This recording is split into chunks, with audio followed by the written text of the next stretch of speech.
radicaux se retrouveront à Sheffield, en Angleterre, pour participer à une conférence autorisée, car en Grande-Bretagne, contrairement à ses voisins européens, les islamistes ont le droit de parole. 1 500 000 musulmans vivent en Angleterre, parmi eux des sympathisants du fils et des chefs islamistes qui n'hésitent pas, vous allez l'entendre, à menacer la France, à mots couverts. L'enquête à Londres de François Guillaume et Jean-Bernard Heyer. La grande prière du vendredi vient de se terminer. Sur l'esplanade de la mosquée, près de la sortie, une dizaine de sympathisants du fils haranguent la foule. Donnez-nous de l'argent pour aider nos frères qui combattent en Algérie, crie cet homme. Des photos des islamistes internés à Folembray sont exposées. Des bulletins et des tracts du fils sont distribués. Sur certains, on peut lire « Les Français déclarent une nouvelle guerre contre les musulmans en Algérie ». Nous pensons que le gouvernement français doit arrêter ce soutien immédiatement et qu'il doit se désengager et adopter une position qui doit être neutre. Selon Abdallah Messaï, la majorité des 20 000 Algériens qui vivent en Angleterre sont acquis aux thèses du fils. Le Front islamique du salut n'a pas ici de statut officiel, mais ses sympathisants peuvent s'exprimer librement, la loi britannique les y autorise. Un ex-député du fils a même demandé en novembre dernier l'asile politique et selon nos sources, les membres importants de cette organisation installée en Europe sont sur le point de quitter le continent pour l'Angleterre. Aujourd'hui, Londres est devenue la capitale européenne de l'islamisme.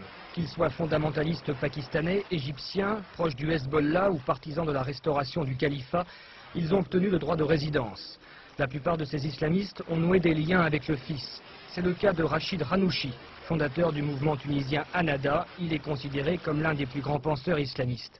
Pour lui, la politique française vis-à-vis de l'Algérie est irresponsable et dangereuse. Pour les musulmans, la France est en train de devenir l'ennemi de l'islam. À cause de sa politique algérienne, elle pourrait bientôt être considérée comme le grand Satan, comme c'était le cas des États-Unis aux yeux de l'Iran lors de la révolution islamique. Une situation que les Britanniques cherchent à éviter en pratiquant une politique réaliste. Selon eux, une victoire du fils est envisageable, aussi préfèrent-ils ménager ses sympathisants pour préserver leurs intérêts.